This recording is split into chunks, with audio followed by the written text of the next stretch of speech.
Նյու Յորքում մասնակցում եմ առաջին տիկինների եւ պարոնների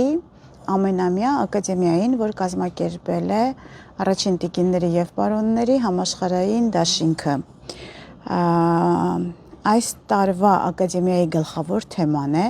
առաջնորդությունը գլոբալ անորոշության ժամանակներում, որի քննարկումները կառուցված են առաջնորդության 3 հիմնական ուղղությունների շուրջ։ Առաջին տիկնանց եւ պարոնների առաջնորդության առանձնահատկությունները, ազգային նախաձեռնությունների առաջխաղացումը բարդ միջավայրերում եւ տարածաշրջանային ու միջազգային համագործակցության ուժը։ Ակադեմիայի ծրագիրը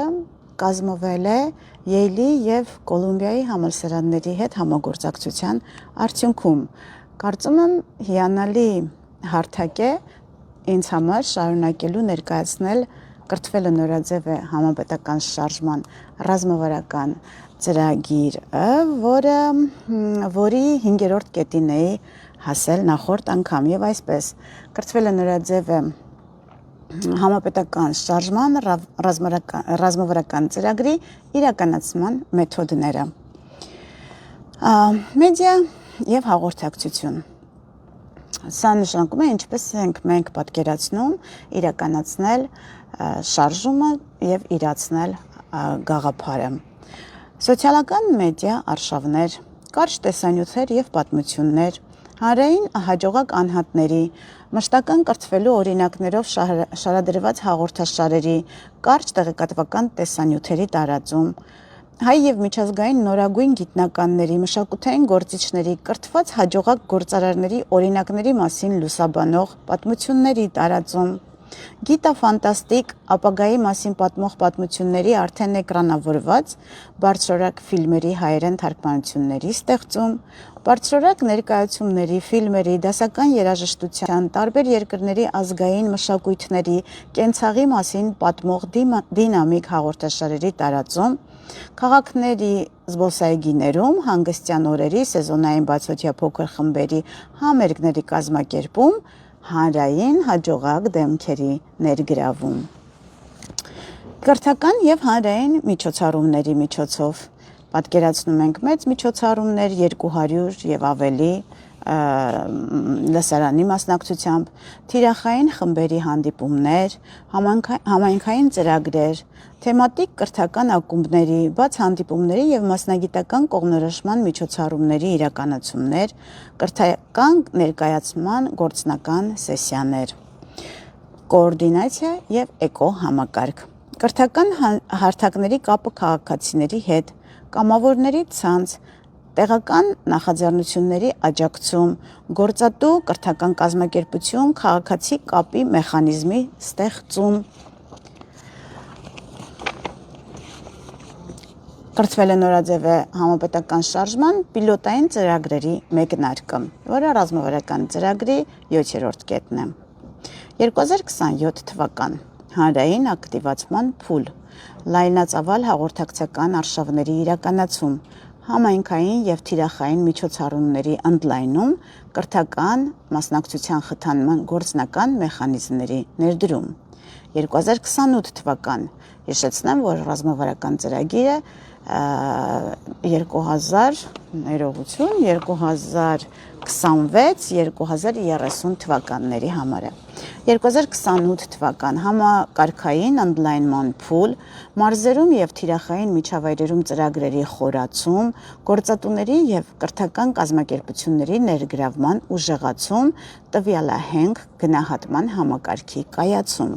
2029 թվական ինստիտուցիոնալացման փուլ, հաջողված գործիքների եւ մոդելների ամրապնդում, տեղական նախաձեռնությունների մասշտաբավորում, ոլորտային եւ տարածքային հատուկ ծրագրերի զարգացում։ 2030 թվական վերջապես գնահատման եւ հաջորդ փուլի ձևավորման փուլ, որովհետեւ ինչպես հայտնի է, կրթվելը երբեք քիչ չի լինում եւ կրթվելը նորաձև է շարժման հիմքում, ցկանս կրթություն գաղափարն է, ինչը նշանակում է, որքան ապրում ենք, այնքան կրթվում ենք։ Եվ այսպես 2030 թվականին անցած 5 տարիների փուլը գնահատելուց հետո պետք է ձևավորվի հաջորդ փուլը։ Ազդեցության գնահատում պետք է արվի, արդյունքների համադրում եւ հաջորդ ռազմավարական փուլի առաջարկությունների մշակում։ Եվ վերջապես այսօր ավարտեմ ռազմավարության ներկայացումը 8-րդ կետի ընթերցմամբ շարժման ակնկալվող արդյունքը կամ ազդեցությունը, կարծում եմ ամենակարևորներից է։ Կրթվել է նորաձև է շարժման առաջիկա 5 տարիների կայացման, տարածման, մաքսիմալ լայնորեն ամբողջ հանրապետությունը ընդգրկման պարագայում ակնկալվում է հետևյալ արդյունքը։ Կրթությունը դառնում է Հայաստանում ոչ թե պարտադրանք, այլ ընտրություն, ոչ միայն լոգ գաղափար, այլ հանրային վարք, ոչ միայն արժեք, այլ համընդհանուր ընդունելի նորմ։ Արդյունքում Հայաստանում կրթվելը կսկսվի ընկալվել որպես բնական, ժամանակակից եւ գործնական վարքագիծ կյանքի տարբեր փուլերում։ Անհատը ոչ միայն կարժևորի կրթությունը, այլ նաեւ պարբերաբար կմասնակցի իր զարգացմանն ուղղված կրթական գործընթացներին, կապելով դրանք անձնական առաջընթացի, աշխատանքի արդյունավետության, եկամտի, ինքնուրույնության եւ հանրային մշակույթի հետ։ Կառավարման եւ համագործակցային մոդելը շարժման արդյունավետ իրագործման համար անհրաժեշտ է ձևավորել բազմաշերտ կառավարման մոդել, որը կապահովի ռազմավարական ուղղորդում, օպերատիվ համակարգում եւ արդյունքների գնահատում։ Կառավարման առաջարկվող կառուցվածքը ներառում է ռազմավարական ղեկավարում իրականացնող հիմնական մարմին, որը կարծես թե ձևավորվել է դեռ շարժման առաջին փուլում եւ սիմվոլիկ անուն է կրում կենտրոնական կոմիտե, գործադիր համակարգող թիմ, որը մինչ օրս դեռ չունենք, թիրախային ուղղությունների կամ ծրագրերի պատասխանատուներ, որը կրկին չունենք, մարզային կամ համայնքային գործընկերների հանգույցներ, ինչ որ չափով ունենք, բայց ոչ թե հանգույցներ, այլ անհատների հետ ենք համագործակցում դեռևս, գնահատման եւ մշտադիտարկման գործառույթ, որը կրկին դեռ չունենք։ Համագործակցությունը պետք է կառուցվի պետական, կրթական, մասնավոր, համայնքային եւ քաղաքացիական դերակատարների ներգրավմամբ։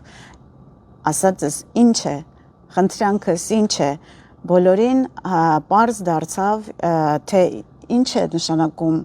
ինչ է իրանից ենթադրում կրթվելը նորաձև է համապետական շարժումը, ինչ նպատակներ է հետապնդում, ինչ առաքելություն, ինչ տեսլական ունի, ինչ քայլերի հերթականություն է սահմանել, առաջնահերթություններ եւ վերջնական արդյունքում ինչ է ցանկանում, որպեսզի ստանանք մեր միջավայրում եւ մեր հանրապետությունում, մեր երկրում։ Բոլոր այն մարդիկ, ովքեր իրենց տեսնում են շարժման մեջ, ովքեր կարող են մի փոքրիկ լումա ավելացնել եւ մեր ջանքերը մեկտեղել եւ ել ավելի արդյունավետ եւ արագ դարձնել նշված ծրագրում ներկայացված բոլոր ուղղությունների իրականացումը, ես շատ եմ խնդրում, մի տատանվեք, անպայման լուր տվեք ձեր մասին, բոլոր այն կազմակերպությունները, ովքեր մինչև կրթվելը նորաձևը շարժում է, իսկ այդպիսիք բազմաթիվ են մեր երկրում, զբաղվում են կրթական հարցերով եւ հետապնդում են նույն նպատակը, շարժումը մի հարթակ է, որտեղ եւ նրա համար է, որպեսզի բոլորի ուժերը, ջանքերը մեկտեղվեն։ Խնդրում եմ նաեւ այդ կազմակերպություններին չտատանվել, լուր տալ իրենց մասին, իրենց պատրաստակամության մասին, ես ինքս պատրաստվում եմ կենտրոնական կոմիտեի հանձնարարությամբ կապ հաստատել այդ կազմակերպությունների հետ եւ առաջարկել համագործակցության եզրեր քննարկել, դա միակ ճանապարհն է արդյունավետորեն եւ ճշգրտորեն իրականացնելու այն նպատակը, որը վաղուց շատերը ունեն եւ որի շուրջ մասնատված յուրաքանչյուրը իր ճանապարհով է քայլում։ Եկեք այս անգամ կարողանանք մեկ գաղափարի շուրջ ակտիվորեն եւ արդյունավետ միավորել մեր ջանքերը եւ ես վստահ եմ, որ արդյունքները իրենց երկար սպասել չեն տա։